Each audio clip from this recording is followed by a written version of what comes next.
Hi friends, कैसे सब लोग।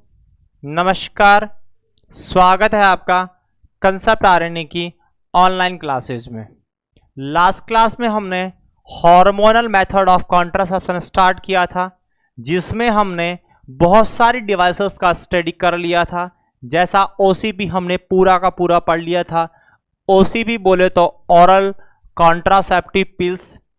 इसके अलावा हमने जो डिफरेंट रूट से हम यूज लेते हैं हार्मोन्स कॉन्ट्रासेप्शन के लिए, जैसा कि इंजेक्टेबल फॉर्म, डंपा और नेट इन, यह हमने डिस्कस कर लिया था। हमें डिस्कस करना था दो डिवाइसेस हमने रिमेनिंग रख दी थी इसमें से, जो उस समय हम डिस्कस नहीं कर पाए थे, उसी को हम कंटिन्यू करेंगे। उसमें एक वेजाइनल रिंग रिमेनिंग रह गई थी और दूसरी डिवाइस रिमेनिंग रह गई थी स्किन पैचेज। 3 के बारे में हम बात कर चुके हैं। जो हार्मोन्स ओरल रूट से दिए जाते हैं, बोले तो ओरल पिल्स, सारी की सारी ओरल पिल्स हमने पढ़ा दी थी। दूसरी रूट इंजेक्टेबल फॉर्म हमने डिस्कस कर लिया था और तीसरा था सबडर्मल इम्प्लांट, यह हमने डिस्कस कर लिया था। 2 रिमेनिंग रह गई थी, जिसमें वेजाइनल रिंग और दूसरी स्किन पैचेस, जिनके बारे में हम आज बात करने वाले हैं। इसके बाद हार्मोनल मेथड भी खत्म हो जाना है और आईयूडी स्टार्ट हो जाएंगी। तो let's see remaining route of a hormonal contraception. उसमें 2 डिवाइसेस के बारे में हम बात करने वाले हैं। देखिएगा, दोनों डिवाइसेस के बारे में बात कर रहे हैं। हार्मोनल कॉन्ट्रासेप्शन में 2 डिवाइसेस जो बाकी रह गई थी, फर्स्ट इज वेजाइनल रिंग और second one is skin patches. तो सबसे पहले हम किसके बारे में बात करने वाले हैं, तो हम स्टार्ट करेंगे वेजाइनल रिंग से। वेजाइनल रिंग क्या होती है, इसे हम स्टार्ट कर रहे हैं। देखिएगा, वेजाइनल रिंग के बारे में मैं बात कर रहा हूं। क्या होती है वेजाइनल रिंग? दूसरा स्किन पैचेस, जिसके बारे में हम बात लेटर ऑन करेंगे। वेजाइनल रिंग्स के बारे में बात कर रहे हैं, हार्मोनल मेथड में आती है। क्या क्या बातें इंपॉर्टेंट है, देखिएगा। सबसे पहली बात, किसकी बनी होती है, तो याद रखने का, ये बनी है जिससे बना होता है मेल कंडोम और फीमेल कंडोम, उससे बनी होती है। तो हम बोलेंगे मेड बाय। मेल कंडोम किससे बना होता है बेटा, जल्दी से जवाब दीजिएगा। लैटेक्स, इसी से बना होता है। और फीमेल कंडोम बना होता है पॉलीयूरीथेन का। किससे? पॉलीयूरीथेन। तो यह इन दोनों से ही बनी होती है। इट इज ए लेटेक्स और पॉलीयूरीथेन। किससे बनी है? लेटेक्स या पॉलीयूरीथेन की बनी होती है। कौन सी शेप की होती है, इसकी आकृति किस शेप की है, तो नाम में बता रखा है, यह रिंग शेप की होती है, अंगूठी के समान होती है। It is a ring shape. Ring shape की है, गोलाकार होती है। हम इमेज दिखाएंगे आपको, ऐसा गोला होता है रिंग शेप का, जिसे हम वेजाइनल रिंग के नाम से जानते हैं। क्लियर है? इसके अलावा प्लेसमेंट कहां होता है, कौन सी जगह पर यह रहती है, तो बहुत सारे लोग कंफ्यूज हो जाते हैं और एक वेजाइनल स्पंज आता है, उससे कंफ्यूज रहते हैं। जो वेजाइनल स्पंज है वो एक अलग चीज है। वेजाइनल स्पंज जो आपने पढ़ा है, मेरे द्वारा पढ़ाया गया आपको, सब जब हमने पढ़ा था बैरियर मेथड, मैंने वेजाइनल स्पंज टुडे का नाम लेकर पढ़ाया है उसे। वेजाइनल डायफ्राम के बारे में बात की और बताया कि ये बैरियर मेथड में आते हैं, तो कंफ्यूज नहीं होना है। वेजाइनल स्पंज बोले तो बैरियर मेथड और वेजाइनल रिंग बोले तो हार्मोनल मेथड में आएंगी। क्लियर है? तो प्लेसमेंट, इसका प्लेसमेंट कहां होता है, मतलब यह रिंग कहां रहती हैं, तो याद रखना है डीप इंटू वेजाइना। कहां होंगी? Deep into vagina. यह वेजाइना में डीप इंटू द वेजाइना रहती है, अंदर की साइड में देखने को मिल जाती है। ड्यूरेशन कितने समय तक रहती हैं ये, इनकी ड्यूरेशन बताओ, कितने समय तक ये वेजाइना में रहेंगी। तो जो वेजाइनल रिंग, एक ही रिंग होती है, जो वेजाइनल रिंग हम डालते हैं, इसकी ड्यूरेशन होती है बेटा लगभग यह 3 सप्ताह तक वेजाइना में रहती है। पूरे महीने की मैं बात करूं तो 4 सप्ताह होते हैं। पहला सप्ताह, दूसरा सप्ताह, तीसरा सप्ताह और चौथा सप्ताह, चारों सप्ताहों को 1 मंथ इंक्लूड करते हैं, क्योंकि मेंस्ट्रुअल साइकिल की ड्यूरेशन 28 दिन की होती है। तो पहले जो 3 सप्ताह होते हैं उसमें तो रिंग होती है वेजाइना में, और अंतिम जो वीक होता है उसमें रिमूव कर लिया जाता है। तो कितने सप्ताह तक रहेगी? तो 3 सप्ताह तक रहेगी, याद रखना है। ड्यूरेशन में रिंग कैप्ट रहती है, अंदर रहती है, ring kept in vagina, kept in vagina for 3 week. कितने वीक बेटा? तो 3 सप्ताह, 3 वीक तक यह वेजाइना में रहती है। फिर रिमूव कब करते हैं? एंड रिमूव आप कर लोगे, and remove 1 week before menstrual bleeding, before menstrual cycle, या मेंस्ट्रुअल ब्लीडिंग आप बोल सकते हो। ब्लीडिंग फेज, जब मेंस्ट्रुअल की ब्लीडिंग फेज होती है उस दौरान इसे रिमूव कर लिया जाता है। तो बिफोर मेंस्ट्रुअल ब्लीडिंग, जब मेंस्ट्रुअल ब्लीडिंग आएगी उससे आपको कुछ समय पहले, बोले तो 1 सप्ताह पहले आप इसे रिमूव कर लेंगे। तो यह पॉइंट इंपॉर्टेंट है। कितने समय तक ये अंदर बनी रहती हैं? याद रखिएगा 3 सप्ताह तक अंदर बनी रहेंगी। रिमूव कब कर लिया जाता है? तो 1 सप्ताह पहले रिमूव कर लिया जाता है। मतलब टोटल ड्यूरेशन 1 महीने की हो गई। 1 महीने का इसका कार्यकाल है। 1 महीने में 3 सप्ताह तो यह रिंग अंदर रहती है और लास्ट वाले सप्ताह में से बाहर निकाल लिया जाता है। अगर मैं बात करूं इसकी, तो कॉन्ट्रासेप्शन के लिए दोनों सवाल अलग अलग समझना। बोले वेजाइना में कितने समय तक रहेगी, तो मैंने बताया 3 सप्ताह तक रहेगी। अगर बोला जाए ड्यूरेशन ऑफ कॉन्ट्रासेप्शन कितना है, कितने समय तक काम करती है, तो फिर जवाब होगा 28 दिन। ड्यूरेशन ऑफ कॉन्ट्रासेप्शन, क्योंकि जो लास्ट का सप्ताह जिसमें तुमने रिमूव किया है वह लगभग सेफ पीरियड होता है, इसलिए प्रेगनेंसी की संभावनाएं ना के बराबर होती हैं। जैसे आप माला डी मालायन में भी लास्ट के 7 दिन तो हम आयरन की गोलियां ही तो दे रहे हैं, क्योंकि वहां प्रेगनेंसी की संभावनाएं नहीं होती हैं। तो ड्यूरेशन ऑफ कॉन्ट्रासेप्शन अगर आए तो जवाब करके आना है 28 दिन। और ड्यूरेशन ऑफ इंसर्शन, या बोला जाए duration of vaginal ring into the vagina, तो आंसर होगा आपका 21 डेज। कितने समय तक वेजाइना में रहती हैं? क्लियर रखना पॉइंट, 21 दिन तक। कौन? क्योंकि लास्ट वाले सप्ताह में तो बाहर निकाल ली जाती हैं। कितने दिनों तक कॉन्ट्रासेप्शन की भांति काम कर रही है? तो 28 दिन तक रक्षा करेगी। एक रिंग आपको 1 महीने के लिए रक्षा करेगी कॉन्ट्रासेप्शन के रूप, मतलब एक रिंग को लगाने के बाद आप 1 महीने तक प्रेगनेंसी से बच सकते हैं। जबकि वो वेजाइना में केवल 21 दिन ही रहेगी, 7 दिन नहीं रहती है, फिर भी आप प्रेग्नेंट नहीं होंगे। क्लियर है पॉइंट? इसके अलावा एक इंपॉर्टेंट पॉइंट, इसे इंसर्ट कब करते हैं, तो याद करना है ड्यूरेशन ऑफ इंसर्शन अगर बोला जाए, ड्यूरेशन या टाइम ऑफ इंसर्शन, कब इंसर्ट करना है इसका, time of insertion of insertion, कब इंसर्ट करना है बताओ, समय कौन सा होगा। तो जैसे हमने आपकी माला डी मालायन स्टार्ट किए थे वैसे ही याद रखना है, with in 5 days, with in 5 days of menstrual cycle. Menstrual cycle के 5 दिन के अंदर अंदर इस रिंग को इंसर्ट कर दिया जाना चाहिए। मतलब with in 5 days of menses, menses के 5वें दिन से अंदर अंदर आप इसे इंसर्ट कर सकते हैं। और इसकी जो एक इंपॉर्टेंट नोट आप याद रखें, यह फेलियर रेट बहुत ज़्यादा दिखाता है, इफेक्टिवनेस पर्याप्त नहीं है, इसीलिए WHO के द्वारा एक्सेप्टेड भी नहीं है। तो याद रखें high failure rate, high failure rate बहुत ज़्यादा होती है। So not accepted by WHO, not accepted by WHO, world health organisation के द्वारा एक्सेप्टेड नहीं है, फेलियर रेट बहुत ज्यादा होने की वजह से। यह तो इसके बारे में हो गई बातें वेजाइनल रिंग के बारे में।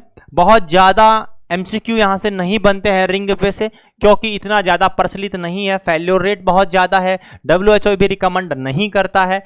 केवल कुछ पॉइंट्स ध्यान रखने हैं। हार्मोनल मेथड यह आता है, 5 दिन के अंदर अंदर इंसर्ट कर लेते हैं, 21 दिन तक अंदर बनी रहेगी, 28 दिन तक कॉन्ट्रासेप्शन की भांति ये काम करती है।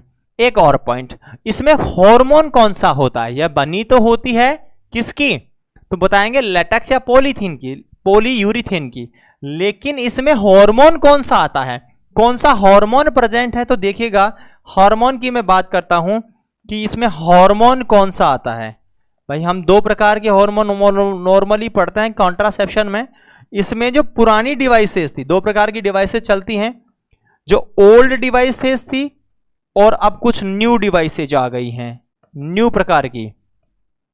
जो ओल्ड वाली डिवाइस थी इनमें तो एक ही हार्मोन था, वह था प्रोजेस्टेरॉन। कौन सा था? प्रोजेस्टेरॉन। लेकिन अभी जो नई वाली है उसमें दोनों हैं, प्रोजेस्टेरॉन भी है और एस्ट्रोजन भी है। याद रखना है कि अगर बोला जाए कि कौन सा हार्मोन होता है तो आपका जवाब होगा कि दोनों हार्मोन होते हैं अभी, क्योंकि अभी लेटेस्ट जो चल रही है उसमें एस्ट्रोजन भी है और प्रोजेस्टेरॉन भी है। तो हार्मोन कौन सा आता है रिंग के अंदर?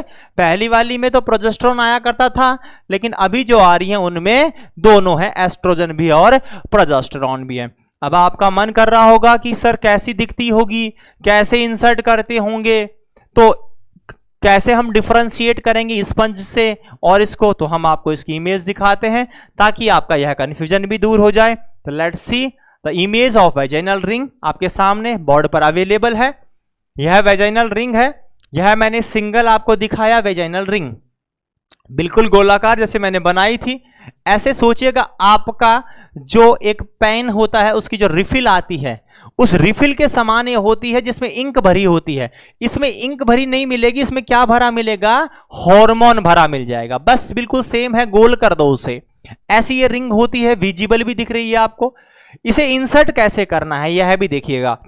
आपका जो इमेज नंबर 2 मैं आपके सामने दिखा रहा हूं इसी का पार्ट यह है। इसमें देखिएगा यहां पर बेचा यह आपकी वेजाइनल रिंग है। कहां है वेजाइनल रिंग? जैसे मैंने बताया deep into the vagina. Vaginal ring कहां है? ध्यान दीजिएगा बेटा, वेजाइनल रिंग कहां है?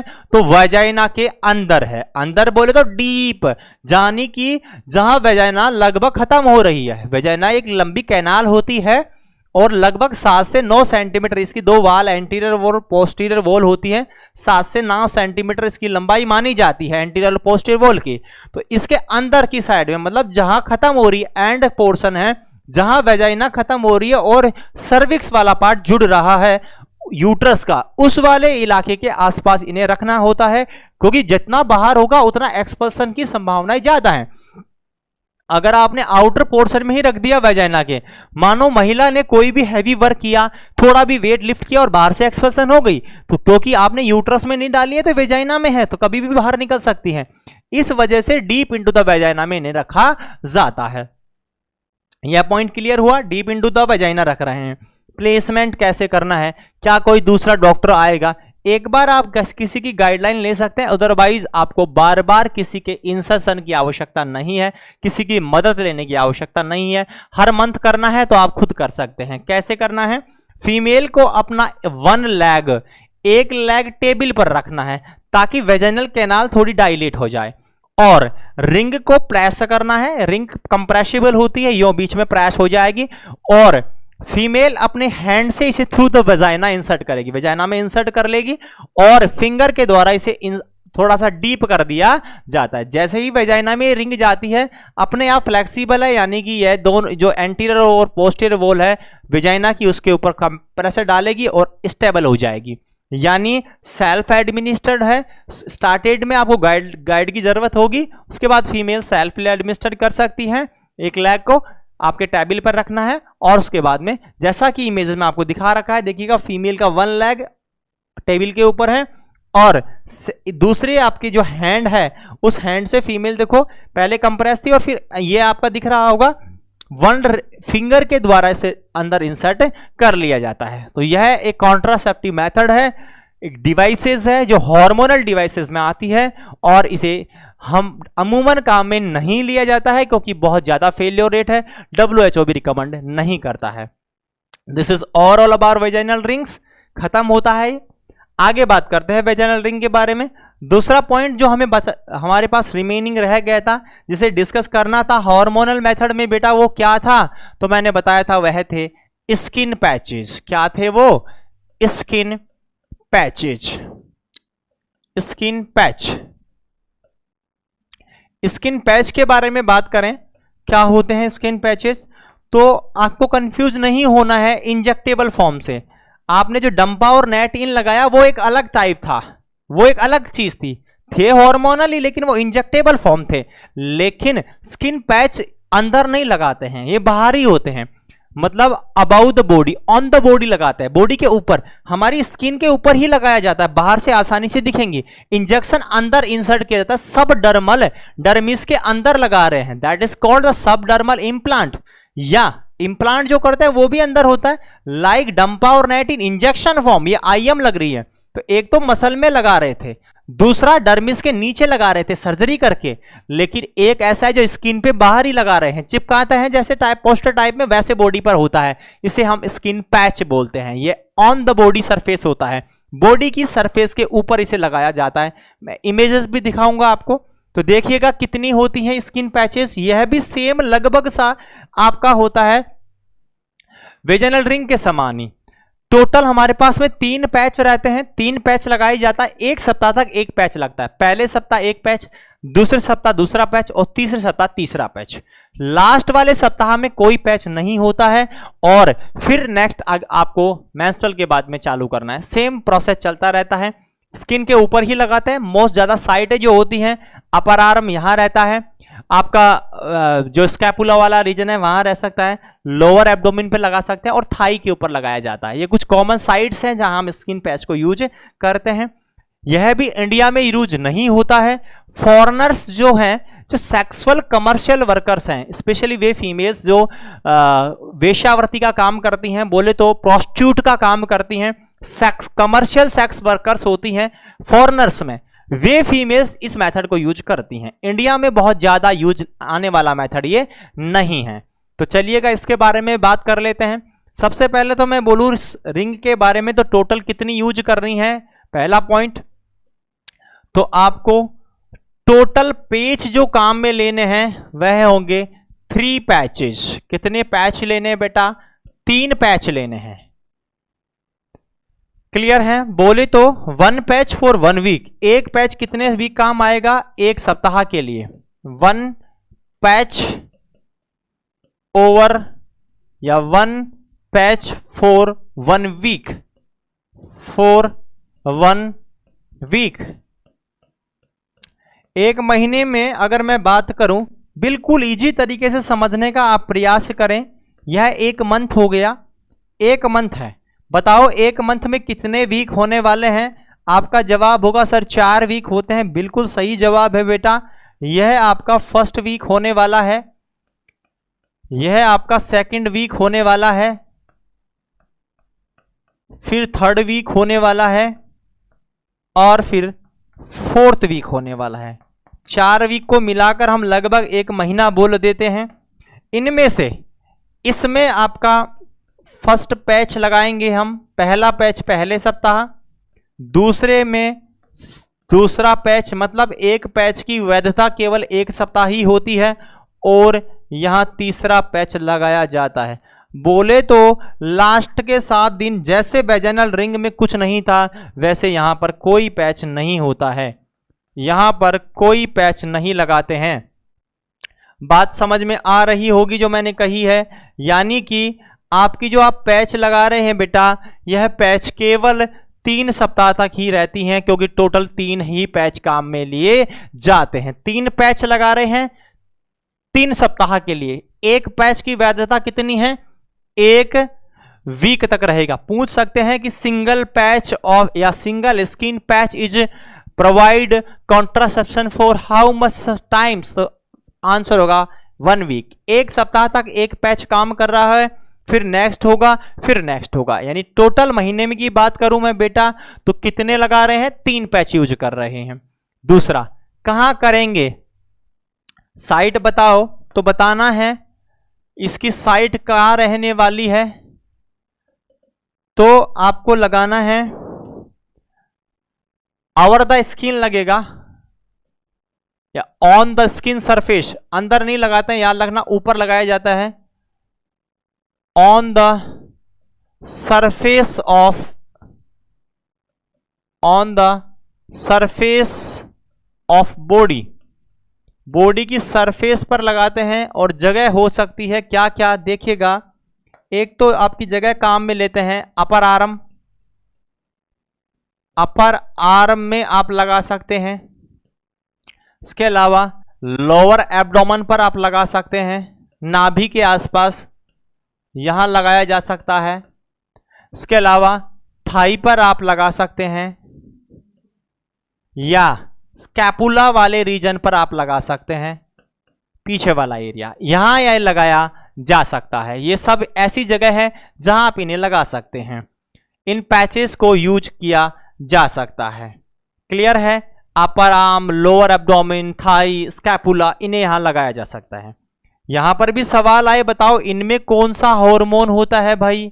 जैसे रिंग की बात आई थी तो यहां भी बताना है, दोनों हार्मोन होते हैं, दोनों की लो डोज होती है, low dose of oestrogen and progesterone, oestrogen and progesterone, दोनों हार्मोन पाए जाते हैं। और दोनों की डोज कैसी होती है, बहुत ज्यादा नहीं, लो डोज में ये हार्मोन रहते हैं। मतलब कौन कौन से हार्मोन काम में ले रहे हैं इसमें, तो लो डोज एस्ट्रोजन और प्रोजेस्टेरोन काम में लिया जाता है। चलिएगा, यहां तक हमने बात कर ली। अगर मैं बात करूं और एक इंपॉर्टेंट नोट इसके बारे में, जैसे हमने नोट बताया था आपको रिंग के बारे में, इसके बारे में भी इंपॉर्टेंट बात, इंडिया में बहुत ज्यादा काम में नहीं आती है, not used in India, Bharatvarsh में यह काम में नहीं ली जाती है। तो फिर कौन काम में लेता है, तो कॉमनली यूज्ड होती हैं फॉरेनर्स में, commonly used by commercial sex worker, bye commercial sex worker, commercial sex worker of foreign, जो फॉरेनर्स होते हैं, जो प्रोस्टिट्यूशन का काम करने वाली महिलाएं हैं, विदेशी वे महिलाएं जो प्रोस्टिट्यूशन का काम करती हैं, अक्सर उनके द्वारा यह मेथड काम में लिया जाता है। इंडिया में बहुत ज्यादा प्रचलित नहीं है यह मेथड, जिसे हम स्किन पैच के बारे में बोल रहे हैं। अब आपको यहां पर भी होगा, सर दिखाओ कैसी होती हैं, कहां लगा रहे हैं, किस प्रकार की होगी, इमेज का सवाल भी बन सकता है। बिल्कुल बन सकता है, तो हम उसे भी क्लियर करेंगे। देखिएगा, साइट के रूप में दिखाया मैंने, यह अपर टोर्सो, जैसा मैंने बताया आपके अपर टोर्सो पर आप लगा सकते हैं। इसके अलावा अपर आर्म पर आप लगा सकते हैं। देखो ये दिखाई दे रहा होगा, बिल्कुल बाहर से है स्किन पैच। इसके अलावा यह बटक्स पर आप लगा सकते हैं, लोअर एब्डोमेन पर आप लगा सकते हैं। ये कुछ कॉमन साइट्स हैं जहां हम इन्हें यूज कर सकते हैं। थाई पे भी लगाया जाता है, ये कई बार यहां तक हम यूज कर लेते हैं, थाई के ऊपर भी। तो ये कुछ कॉमन साइट्स हैं जहां हम यूज कर सकते हैं। इन पैचेस को बाहर से विजिबल है, आपको दिखाई देगा, जहां लगाया उसे वीट नहीं होने देना है। कुछ कॉमन बातें ध्यान रखने की होती हैं। बारिश जब आप नहाएंगे तो बात करें तो इसे कवर रखें, वरना खराब हो जाएगा। ये कुछ कॉमन चीजें आप याद रखें। बहुत ज्यादा यह भी इंडिया में प्रचलित नहीं है, तो एमसीक्यू आने की संभावनाएं भी इतनी नहीं होती हैं। चलेगा, इसी के साथ में हार्मोनल मेथड का दी एंड होता है। सब कुछ कवर कर दिया मैंने, जो भी हार्मोनल मेथड में आती हैं, चाहे वो ओसीपी रही हो। मतलब रूट के हिसाब से मैं बात करूं हार्मोन देने का तरीका बॉडी में, तो पहला ओरल था, जिसमें कॉन्ट्रासेप्टिव पिल्स हमने पढ़ी, कंबाइंड ओरल कॉन्ट्रासेप्टिव पिल्स हमने पढ़ लिया, पॉप प्रोजेस्टेरोन ओनली पिल्स हमने डिस्कस कर लिया, वीकली पिल्स, वीकली सहेली की हमने बात की, मंथली सुविधा और चॉइस की हमने बात की, मेल कॉन्ट्रासेप्शन की हमने बात की, गोसीपोल। इसके अलावा एक कॉन्ट्रासेप्टिव जो पोस्ट कोइटल या इमरजेंसी अनवांटेड 72 ई पिल की बात हमने कर ली। दूसरा मेथड था इंजेक्टेबल फॉल, यहां हमने बात की आपकी दो मेथडों के बारे में, दो डिवाइसेस के बारे में, एक डंपा, एक नेटिन डिस्कस किया। सबडर्मल इम्प्लांट, सिलास्टिक जो आपके कैप्सूल्स थे उनके बारे में हमने डिस्कस किया। उसके बाद में वेजाइनल रिंग के बारे में डिस्कस आज वाली क्लास के स्टार्टिंग में कर लिया है। और अभी हमने बात की इसका अंतिम 5वां जो डिवाइस था, दैट इज स्किन पैचेस। बोले तो हार्मोनल मेथड खत्म होता है।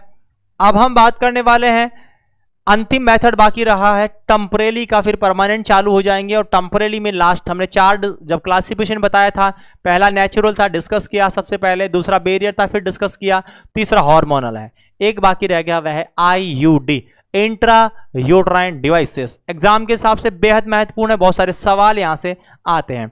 चलिएगा उसे स्टार्ट करते हैं।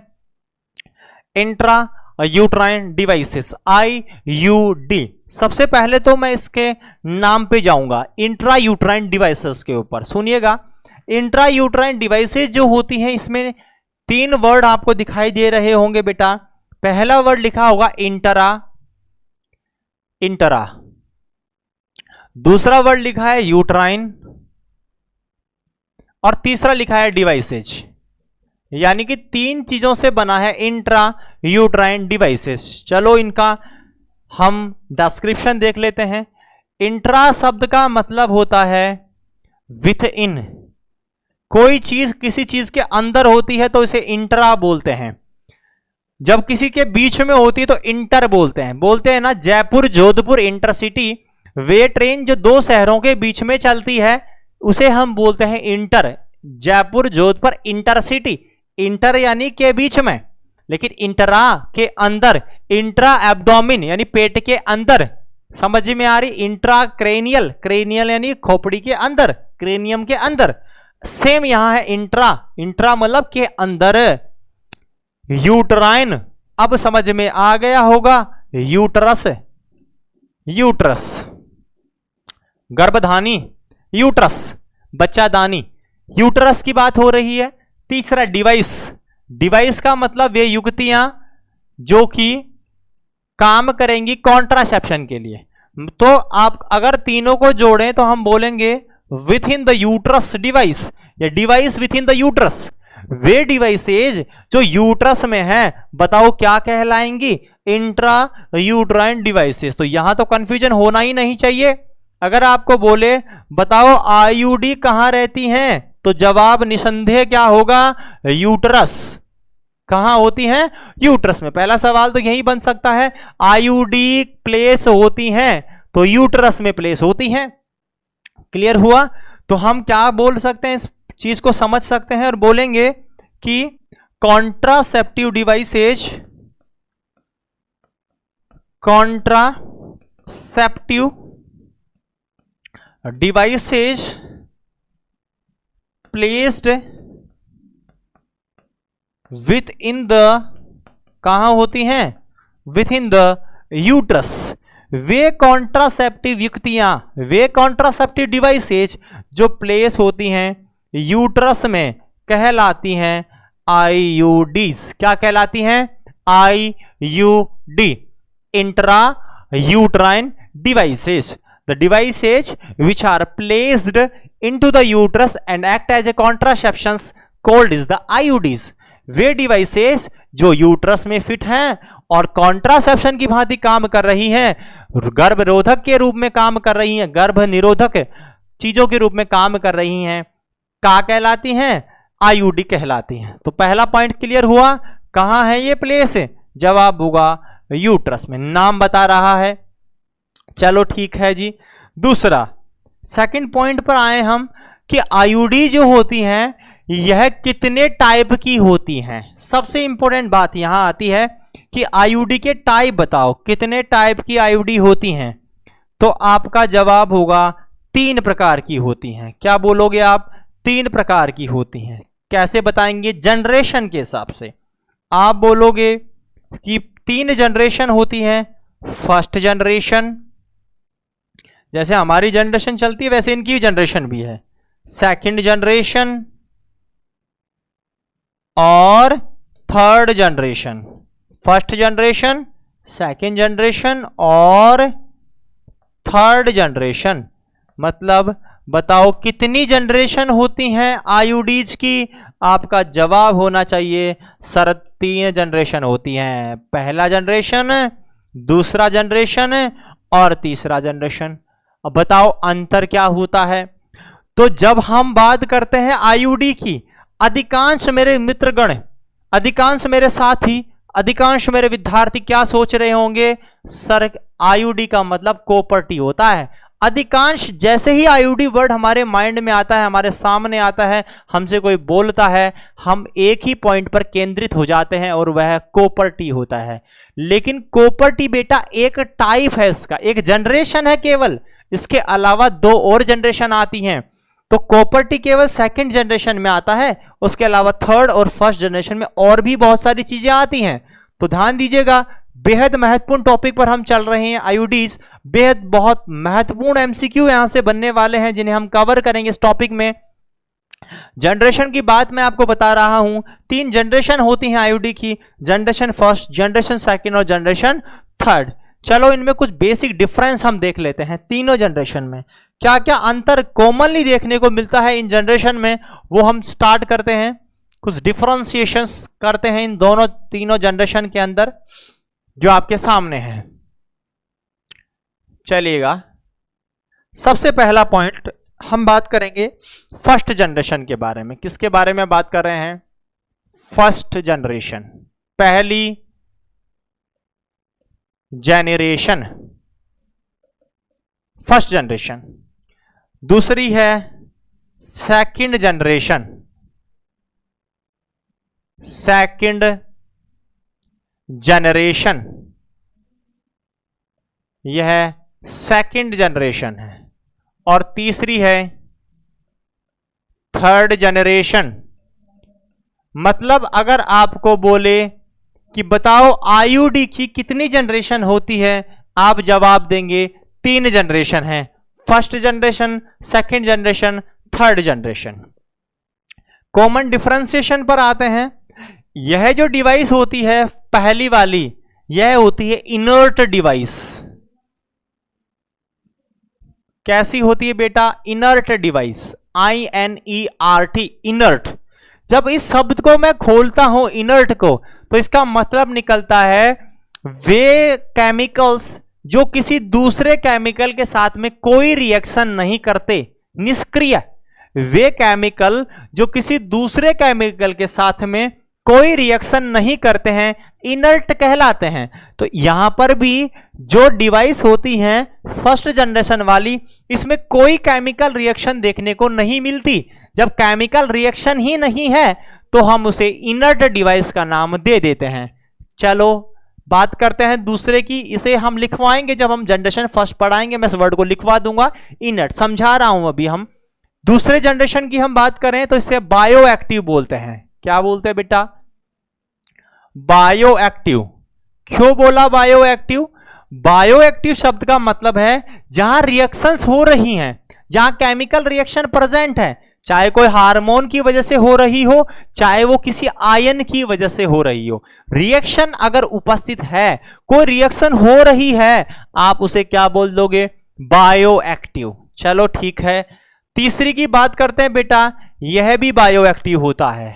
यानी कि एक बात समझ में आ गई, इस पॉइंट से एक चीज तो क्लियर हो गई कि पहली जनरेशन में कोई केमिकल रिएक्शन नहीं हो रही है, लेकिन जनरेशन सेकंड और जनरेशन थर्ड में केमिकल रिएक्शन प्रेजेंट है। अगर एग्जामिनर बोले आपको कि which of the generation of IUD is not included in chemical reaction, answer will be the generation first. Clear हुआ पॉइंट? कौन सी जनरेशन आपकी ऐसी है जो कि केमिकल रिएक्शन में भाग नहीं लेती है, जहां कोई केमिकल रिएक्शन नहीं होता है? जवाब होगा फर्स्ट वाली, इसीलिए इसे इनर्ट नाम दिया गया है। और दोनों बायो एक्टिव है, यहां केमिकल रिएक्शन पाई जाती हैं। ठीक है जी, क्लियर हुआ पॉइंट? आगे चलते हैं, नेक्स्ट पॉइंट को देखिएगा। पॉइंट नंबर सेकंड, मेडिकेटेड और नॉन मेडिकेटेड। मेडिकेटेड शब्द का मतलब अपने आप में होता है जहां कोई हार्मोन या कोई आयन निकले तो हम उसे मेडिकेटेड बोलते हैं। जब कोई आयन या हार्मोन नहीं निकले तो इसे नॉन मेडिकेटेड कह देते हैं। तो यहां कोई रिएक्शन हो ही नहीं रही तो निश्चित है यह कैसी होगी, तो आपका जवाब होगा नॉन मेडिकेटेड। कैसी डिवाइस होती है ये? नॉन मेडिकेटेड होती हैं, यानी कोई आयन या कोई हार्मोन नहीं निकलता। लेकिन मैं इसकी बात करूं तो यह डिवाइस कैसी होगी, तो यह आपकी डिवाइस कैसी होती है? मेडिकेटेड डिवाइस है। कैसी हो जाएगी? मेडिकेटेड डिवाइस हो जाएगी। कैसी है?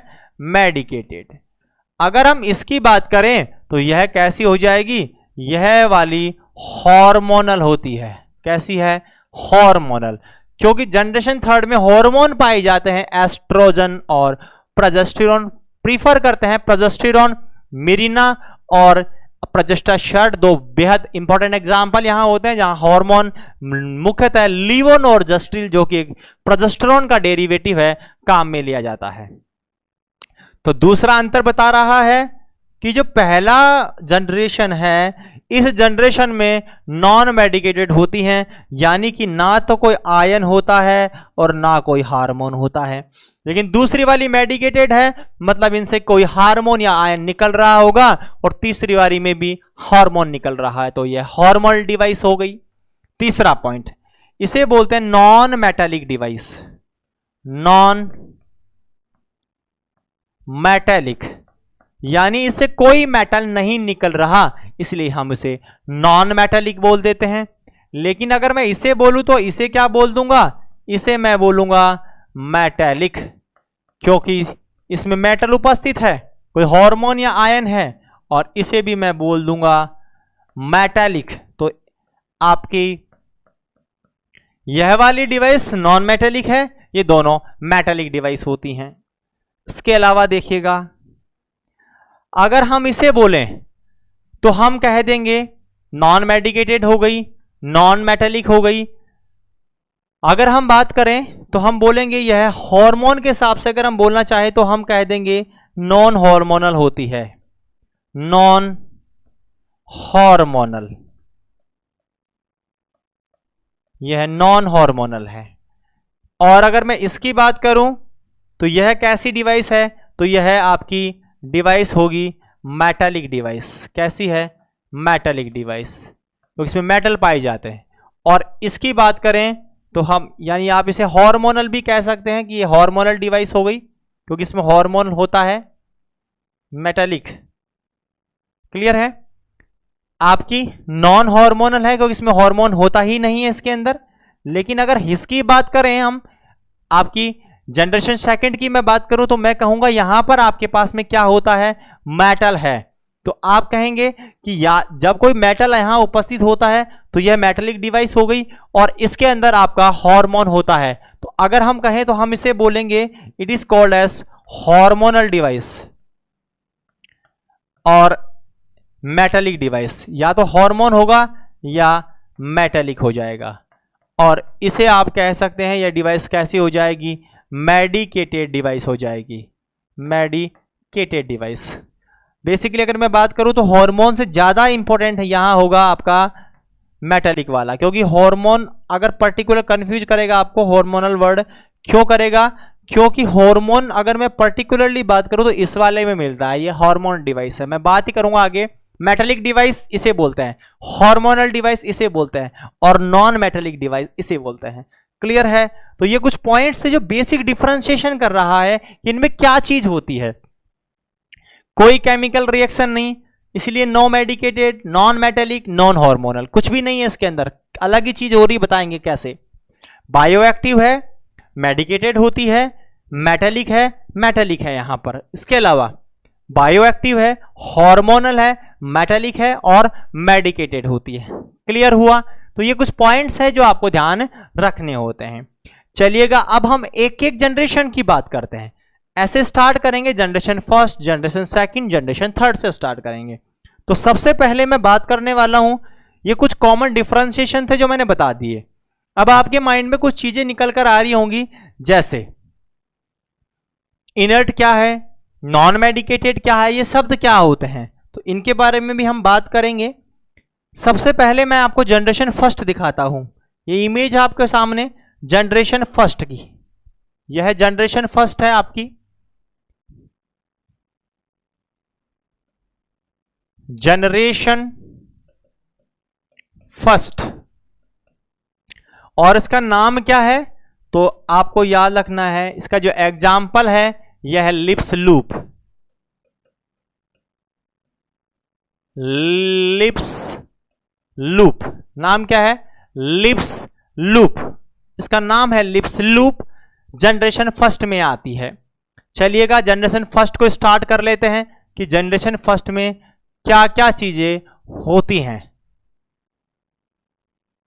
तो सर्वप्रथम मैं फर्स्ट पॉइंट की बात कर रहा हूं। जनरेशन फर्स्ट में मैंने एक वर्ड लिखा था जिसका डिस्क्रिप्शन मुझे देना था, वह वर्ड था इनर्ट डिवाइस। इनर्ट, सुनिएगा इनर्ट का मतलब क्या होता है। इनर्ट शब्द का मतलब हो गया जब कोई केमिकल रिएक्शन नहीं हो रही हो, यानी कि no chemical reaction, no chemical reaction present. जब केमिकल रिएक्शन उपस्थित नहीं होती है तो हम उसे क्या बोलते हैं? इनर्ट बोल देते हैं। इसका मतलब यहां केमिकल प्रोसेस नहीं हो रहा है, इसीलिए तो हम उसे नॉन मेटालिक बोल रहे हैं। क्लियर है? दूसरा पॉइंट, एक वर्ड बोला नॉन मेडिकेटेड। नॉन मेडिकेटेड, इसे भी समझिएगा। नॉन मेडिकेटेड का मतलब होता है कि नॉट रिलीज एनी हार्मोन या metal, not release any hormone, कोई हार्मोन रिलीज नहीं करती, and not release any hormone and ion, यानी कि कोई आयन भी रिलीज नहीं हो रहा और कोई हार्मोन भी रिलीज नहीं हो रहा, इसीलिए इसे इनर्ट डिवाइस कह दिया, इसे नॉन मेडिकेटेड बोल दिया, इसे हमने ऐसा नाम दे दिया जहां कोई काम नहीं हो रहा। कॉन्ट्रासेप्शन की भांति कैसे काम करेगी उसके बारे में भी हम बात करने वाले हैं। चलिएगा, अगर मैं इसकी बात करूं तो सर्वप्रथम मैं बताऊंगा कि आपका जो यह वाला जनरेशन है, इसका एग्जाम्पल जो होता है, जो एग्जाम्पल आपको मिलता है यह है लिप्स लूप। याद रखना बेटा, लिप्स लूप। अगर आवे कि लिप्स लूप जो है वो कौन सी जनरेशन का है, आंसर होगा जनरेशन फर्स्ट। एमसीक्यू है कि बताओ लिप्स लूप कौन सी जनरेशन का है, आंसर क्या होगा? First generation. जो डायग्राम मैं आपको दिखा रहा हूं यह लिप्स लूप ही है। क्या है इसमें देखिएगा, इस डायग्राम में आपको सेफ दिख रही होगी, डबल एस सेफ का है ये, एक एस और फिर एस दिखाई दे रहा है, इसको डबल एस सेफ। यह डबल एस सेफ का होता है, एस अंग्रेजी में संडे, तो डबल एस सेफ का है। नीचे जो धागा दिखाई दे रहा है यह एक नाइलॉन थ्रेड है जो लटका होता है। यह डबल एस सेफ की डिवाइस है। जो नीचे धागा है यह नाइलॉन थ्रेड है। इस नाइलॉन थ्रेड को चेक करते रहते हैं कि कहीं आईयूडी अपनी जगह से विचलित तो नहीं हो गई, एक्सपल्सन तो नहीं हो गया, अपनी जगह से मिसप्लेस्ड तो नहीं हो गई है। हर समय महिला को चेक करना होता है, इंटरकोर्स के बाद में, मेंस्ट्रुअल साइकिल के बाद में, हैवी वेट लिफ्टिंग के बाद में इस थ्रेड को चेक करती है। सवाल भी आता है, बताओ थ्रेड कहां रहता है, किस जगह मिलेगा? तो टिप ऑफ द वेजाइना पर रहता है। नॉर्मली थ्रेड आईयूडी का कहां रहता है? टिप ऑफ वेजाइना पर। महिला चेक करेगी, असेसमेंट करेगी। अगर और कहीं नजर आ रहा है, बाहर निकला हुआ नजर आ जाए, थोड़ा इधर उधर जा रहा है, आपको गायनेकोलॉजिस्ट की सलाह लेनी पड़ेगी, क्योंकि आपकी आईयूडी अपनी जगह से विचलित हो चुकी है, चेंज हो चुकी है, जगह छोड़ चुकी है। तो यह आपकी पहली डिवाइस थी लिप्स लूप, जो जनरेशन फर्स्ट में आती है। एग्जाम्पल मैंने बताया है, इमेज दिखा दी है, विवरण इसका बता रहा हूं। चलिए इसके बारे में डिटेल में बात करते हैं, इस लिप्स लूप के बारे में। सुनिएगा, शेप बताते हैं सबसे पहले कौन कौन सी शेप की हो सकती हैं। शेप ऑफ फर्स्ट जनरेशन, अकेले की बात नहीं कर रहा हूं मैं फर्स्ट जनरेशन की ही बात कर रहा हूं। जो पहली जनरेशन की डिवाइसेज आती हैं वो कौन कौन सी शेप की हो सकती हैं?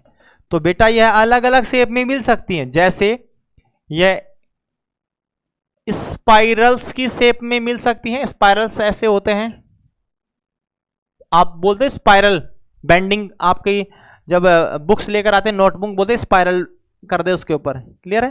तो स्पाइरल शेप की हो सकती हैं, कोयल शेप की हो सकती हैं। कोयल ऐसे होती है, कोयल्स जो आप काम में लेते हैं। कोयल्स किसके लिए? आपके मच्छर्स के लिए, क्लियर? मॉस्किटो कोयल्स होती हैं यो, ऐसे कोयल शेप की हो सकती हैं। तो स्पाइरल्स में मिल सकती हैं, कोयल शेप में मिल सकती हैं,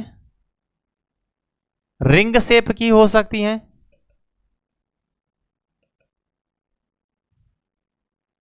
ऐसे। तो अलग अलग शेप की हमें ये मिल सकती हैं, क्लियर है? चलिएगा, तो हम एक की बात कर लें, जो एग्जाम्पल हमने लिया है उसके बारे में। लिप्स लूप, इसके बारे में हम डिटेल में बात करने वाले हैं। ये तो अलग अलग शेप की हो सकती हैं। ये किस शेप की है तो आपको बताना है। यह आपको मैंने दिखाया था, यह डबल एस शेप की है। डबल एस शेप, अंग्रेजी में एस, डबल एस शेप की होती है। तो बोले कि कौन सी शेप की होती है? जवाब होगा डबल एस शेप की होती है। दूसरा पॉइंट, इस लिप्स लूप जो होती है उसके नीचे थ्रेड किसका होता है? तो याद रखना है, एक नाइलॉन का थ्रेड अटैच होता है। नाइलॉन थ्रेड अटैच होता है। जो नीचे पूछड़ी टाइप दिख रही थी वो नायलॉन का धागा था। यह प्लेसमेंट को चेक करने में काम आता है, रिमूवल करने में काम आता है, धागे को पकड़कर रिमूव कर देते हैं। तीसरी बात, यह जो होता है इसमें एक इंपॉर्टेंट एमसीक्यू बनता है कि जब इस डिवाइस को अंदर डालते हैं वेजाइना में, आपको कैसे पता? वेजाइना बोले तो वेजाइना के द्वारा यूट्रस में डालते हैं, वेजाइना में नहीं डालेंगे, वेजाइना से होते हुए यूट्रस में डालते हैं। अब जब आपने डाल दिया, आपको कैसे पता लगेगा अपनी प्रॉपर प्लेसमेंट हुआ कि नहीं हुआ? तो यहां एक्स्ट्रा डिटेक्शन करते हैं। तो एक्स्ट्रा डिटेक्शन इसका कर रहे होते हैं आप, तो इसमें जब कोई मेटल है ही नहीं, भाई डिटेक्शन किसका करेंगे आप? तो मेटल तो इसमें है ही नहीं, कोई हार्मोन नहीं है, तो डिटेक्शन किससे करेंगे? तो इसलिए याद रखना है इसका डिटेक्शन किससे करते हैं। तो इनका जो डिटेक्शन किया जाता है वह डिटेक्शन करते हैं बेरियम सल्फेट से। इसीलिए क्वेश्चन आता है कि एक्सरे डिटेक्शन के लिए जब हम लिप्स लूप को इंसर्ट करते हैं तो इसमें क्या चीज मिलाई जाती है? तो इसे इंसर्शन करने से पहले किससे मिक्स करते हैं? बेरियम सल्फेट से, याद रखिएगा, क्लियर है? तो ये इंपॉर्टेंट पॉइंट मैं बता रहा हूं बेटा, बेरियम सल्फेट बोले तो BaSO4, barium sulphate mixed before insertion, insert करने से पहले बेरियम सल्फेट्स में मिक्स करें। किसके लिए? Due to x ray detection. X ray में डिटेक्शन करने के लिए कौन सा चीज है जो इसमें मिलाई जाती है? जवाब होगा बेरियम सल्फेट। ये एग्जाम का एमसीक्यू है, याद रखिए, नोट डाल लें आप इस चीज को। बेरियम सल्फेट होता है, इसे डालने से पहले मिक्स करके फिर डालते हैं ताकि हम एक्सरे में डिटेक्शन इसका कर सके। क्लियर है? ठीक है, आगे बात करते हैं। नेक्स्ट पॉइंट देखिएगा, इसी के बारे में बात कर रहा हूं मैं। अगर मैं इस डिवाइस की बात करूं तो इसकी ड्यूरेशन कितने समय की है? कितने समय के लिए ये काम आता है?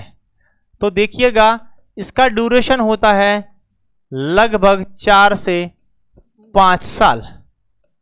यह 4 से 5 साल तक आपका काउंटरसेप्शन के रूप में काम करेगा। दूसरा पॉइंट, फेल्योर रेट कितनी हो सकती है? तो इसकी फेल्योर रेट लिटिल बिट ज्यादा होती है बाकी कॉन्ट्रासेप्टिव डिवाइसेस से जो हम पढ़ रहे हैं आपके आईओडीज में। तीनों आईओडीज में सबसे ज्यादा फेल्योर रेट इसी की होती है। एक्सपल्सन रेट की बात करूं, बाहर निकलने की, एक्सपल्सन रेट का मतलब है अपने आप बाहर निकल जाना। तो यह एक्सपल्सन रेट भी 12 से 20% होती है, मतलब बहुत ज्यादा है। तो आप कह सकते हैं कि हाई एक्सपल्सन रेट देखने को मिलती है अमॉन्ग आईओडीज। सबसे ज्यादा high failure rate and expulsion rate, high failure rate and high expulsion rate in या अमंग ऑल टाइप ऑफ आईओडीज। किन के बीच में? अमंग, अमंग यानी बीच में, अमंग ऑल टाइप ऑफ आईओडीज। जो आप आईओडी पढ़ोगे अब आने वाली, उन सभी में सबसे ज्यादा फेल्योर रेट इसी की मिलती है। हाई फेल्योर रेट है और एक्सपल्सन रेट होती है आपके ऑल टाइप ऑफ आईओडीज के अंतर्गत। क्लियर है ये पॉइंट्स? तो इन पॉइंटों में देखिएगा क्या क्या बातें हमने कर ली। मैंने स्टार्ट किया पॉइंट आईओडी से स्टार्ट किया। पहला हमने बताया आईओडी होती क्या है, इंट्रा यूट्राइन डिवाइसेज हैं, कॉन्ट्रासेप्टिव डिवाइसेज हैं जो यूट्रस में रहती हैं। 3 जनरेशन इनकी होती हैं। पर्टिकुलर जनरेशन के बारे में मैंने बात किया। पहली वाली में कोई केमिकल रिएक्शन नहीं हो रही, इन दोनों में केमिकल रिएक्शन हो रही है, इसलिए बायोएक्टिव बोलते हैं। पहली वाली नॉन मेडिकेटेड है, बाकी दोनों मेडिकेटेड और हार्मोनल डिवाइस होती है। यह नॉन मेटेलिक है, या मेटेलिक और मेटेलिक डिवाइसेज हैं। यह नॉन हार्मोनल है, मेटेलिक और मेडिकेटेड डिवाइस होती है। पहली डिवाइस की फर्स्ट जनरेशन की बात करें, लिप्स लूप इसका एग्जाम्पल है। इनर्ट का मतलब कोई केमिकल रिएक्शन नहीं हो रही है। नॉन मेडिकल का मतलब कोई हार्मोन या आयन नहीं निकल रहा। लिप्स लूप की बात करें तो लिप्स लूप जो है यह नॉर्मली डबल एस शेप का होता है। और जो डिवाइसेस मिल सकती हैं फर्स्ट जनरेशन में, स्पाइरल में हो सकती हैं, कोयल में हो सकती है, रिंग शेप की हो सकती हैं। डिटेक्शन करने के लिए क्या चीज ऐड करेंगे, तो यह इंपॉर्टेंट पॉइंट यहां बन रहा, हाईलाइटेड पॉइंट है। बेरियम सल्फेट इसमें मिक्स कर देते हैं।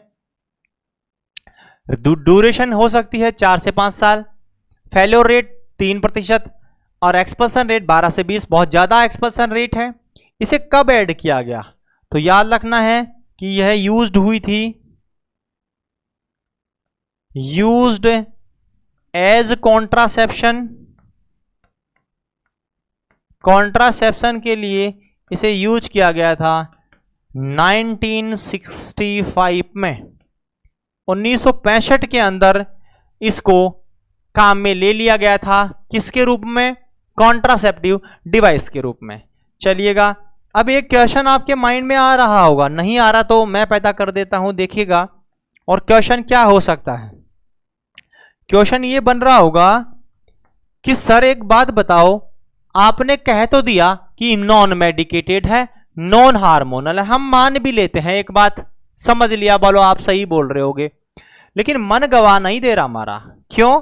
कि जब हार्मोन भी नहीं है, कोई आयन भी नहीं है, तो बाबा जी की झड़ी थोड़ी है जो कॉन्ट्रासेप्शन की भांति काम कर लेगी। अरे कुछ तो होगा इसमें, कैसे काम करती है फिर ये? जब कोई आयन है ही नहीं, कोई हार्मोन है ही नहीं, तो काम कैसे कर रही है? इसका मैकेनिज्म ऑफ एक्शन क्या हो सकता है? तो जरा विचार कीजिएगा, क्या मैकेनिज्म ऑफ एक्शन हो सकता है? जब खुद के पास कुछ नहीं है तो दूसरे का सहारा लेना पड़ेगा, यही होता है।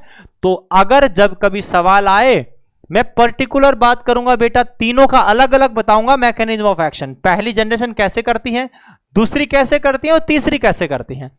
तो मैं जनरेशन फर्स्ट का बता रहा हूं, मैकेनिज्म ऑफ एक्शन आपके सामने कैसे करती है। खुद नहीं करती, दूसरों से करवाती है, खुद के पास तो कुछ है ही नहीं, इसलिए बोलते हैं फॉरेन बॉडी एक्शन। कौन सा एक्शन होता है? Foreign body action. इसे और समझेंगे, फॉरेन बॉडी एक्शन का मतलब भी क्या है बताता हूं। क्या करती है ये डिवाइस? ये यूट्रस में फिट रहती है। जब ये यूट्रस में रहती है, यहां अब इसके चारों तरफ बहुत सारी WBC इकट्ठी हो जाती हैं, और ये WBC है, यह फैगोसाइटिक फंक्शन करती हैं। जैसा ही स्पर्म वहां पहुंचते हैं, समझते हैं स्पर्म बाहर से आए से मारो, तो उन्हें किल कर देती हैं। तो अकेली काम, खुद काम नहीं करती, इसके पास उपस्थित जो कलेक्टेड फैगोसाइटिक सेल्स हैं WBC, वो करती हैं। और इस मैकेनिज्म ऑफ एक्शन का नाम होता है फॉरेन बॉडी एक्शन, याद रखना इंपॉर्टेंट एमसीक्यू है। एक्शन है इसका foreign body action, foreign body action. अगर एग्जाम में सवाल मिले बताओ कौन सी ऐसी इंट्रा यूट्राइन डिवाइसेज है जो फॉरेन बॉडी एक्शन से काम करती है, जवाब होगा लिप्स लूप, या बोले तो फर्स्ट जनरेशन में पाई जाने वाली लिप्स लूप या पहली जनरेशन जो है, इसे हम इनर्ट डिवाइस है। There is no chemical reactions, यहां कोई हार्मोन नहीं है, कोई मेटल नहीं है, इसलिए खुद काम नहीं करती, फॉरेन बॉडी एक्शन करता है। मतलब यह यहां उपस्थित WBC के द्वारा फैगोसाइटिक फंक्शन के द्वारा काम करती है। एवरीथिंग शुड बी क्लियर, सब कुछ क्लियर हुआ इसके बारे में। जो हमने पढ़ा है फर्स्ट जनरेशन क्लियर होती है, इसी के साथ आपका कंप्लीशन होता है फर्स्ट जनरेशन ऑफ IUD के बारे में। क्या क्या चीजें आनी चाहिए मैंने सब कुछ बता दिया है फर्स्ट जनरेशन लिप्स लूप के अंतर्गत। क्लियर है? क्या क्या हमने डिस्कस किया है इस सारी क्लास में? सबसे पहले तो बची हुई हार्मोनल कॉन्ट्रासेप्शन के अंदर दो जो डिवाइसेस बाकी रह गई थी वो हमने डिस्कस कर ली है। वाजाइनल रिंग्स बहुत ज्यादा यूजफुल नहीं है, क्या ध्यान रखना है 3 वीक तक अंदर बनी रहती है, 28 दिन तक काम कर रहा है, WHO ने एक्सेप्ट नहीं कर रखा है। क्लियर है? दूसरा हार्मोनल का ही ये इसकी एग्जाम आपका इमेज वेजाइनल रिंग का। उसके बाद हमने डिस्कस किया कि हम आपकी जो दूसरी वाली डिवाइस बाकी रह गई थी स्किन पैच, वो हमने डिस्कस किया। 3 पैच होते हैं, 1 सप्ताह के लिए एक लगाया जाता है। इंडिया में तो यूज ही नहीं आ रहा है और फॉरेन में इसे काम में लिया जाता है कमर्शियल सेक्स वर्करों के लिए। साइट मैंने बताई। IUD इंपॉर्टेंट है, ये कहां होती है? यूट्रस में। जनरेशन की बात करें तो 3 जनरेशन, इन्हें अलग अलग नाम से बोल रहे हैं। इनर्ट डिवाइस, बायोएक्टिव दोनों को समझाया है। इनर्ट का मतलब जहां केमिकल रिएक्शन नहीं हो रही, बायोएक्टिव का मतलब केमिकल रिएक्शन हो रही है। एक को नॉन मेडिकेटेड बोलते हैं, बाकी को मेटालिक और हार्मोनल भी बोल सकते हैं। एक को नॉन मेटालिक, तो मेटालिक और मेटालिक है, नॉन हार्मोनल है, मेटालिक और मेडिकेटेड है। क्लियर है? इनर्ट डिवाइस जो है इसका मतलब मैंने बताया, नॉन मेडिकेटेड का मतलब मैंने बताया है। एग्जाम्पल बताया लिप्स लूप। लिप्स लूप जो है डबल एस शेप की है, शेप बताया। धागा किसका है? नायलॉन का। किससे मिक्स करके इंसर्ट करना है? तो बेरियम सल्फेट में, ताकि एक्सरे से डिटेक्शन हो सके। ड्यूरेशन 4 से 5 साल काम कर रही है। फेलियर रेट 3% है, एक्सपल्सन रेट 12 से 20 है, ज्यादा है एक्सपल्सन रेट बाकी IUD से तुलना करें तो। और कब स्टार्ट हुआ? 1965 में। किस एक्शन पर काम करती है? फॉरेन बॉडी एक्शन पर काम करती है। इसी के साथ जनरेशन फर्स्ट खत्म होती है। आज की क्लास में इतना ही, मिलेंगे नेक्स्ट क्लास में इनकी रिमेनिंग पोर्शन के साथ में। बोले तो इसकी जनरेशन सेकंड स्टार्ट करने वाले हैं जिसमें कॉपर टीज आएंगी, फिर हम जनरेशन थर्ड पढ़ेंगे और फिर हम इनमें आने वाले इंपॉर्टेंट चीजें जैसे साइड इफेक्ट क्या हो सकते हैं IUD के, कॉन्ट्राइंडिकेशन क्या हो सकते हैं, किस महिला के लिए यह आइडियल हो सकती है, कौन सी महिला इसके लिए आइडियल हो सकती है, वो हम बात करेंगे। और एक प्लेसमेंट सबसे महत्वपूर्ण क्वेश्चन बनते हैं, इसे कब इंसर्ट करना चाहिए। ये सारे पॉइंट्स हमारे आने वाली क्लासेस में रहने वाले हैं। बने रहिएगा अगली क्लास के लिए। मिलते हैं नेक्स्ट क्लास में जनरेशन सेकंड के साथ में। आज की क्लास में इतना ही।